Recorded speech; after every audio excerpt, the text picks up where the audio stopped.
Good morning for today's video. Magluluto tayo ng lutong Ilocano. Ayan, dahil ilang araw na rin kami nag-uulam ng halos puro karne, puro ginisa. Ngayon naman magluluto tayo ng lutong Ilocano nga. Walang halong mantika or anything na karne. So, ito para kay Mister. Yan, meron tayong bawang lang. Maglalagay tayo ng, maliliit na hipon na niluto pa ni Mister no nakarang araw. Ayan, isinangag lang niya at inuunti-unti kong ihalo sa mga lutuin ko para sa kanya.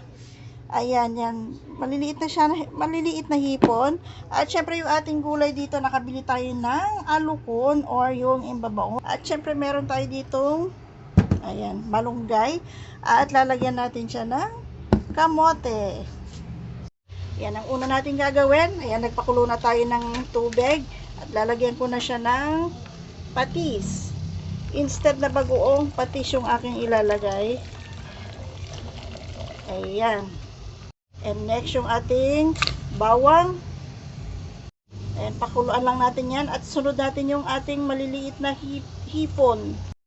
Ayan, maglalagay lang ako ng kaunti. Ayan. At pakuluan lang natin ng ilang minuto yan hanggang sa maglasa yung ating sabaw. At lalagyan ko siya ng konting asin. Konting asin lang muna. And next, lagyan na natin yung kamote.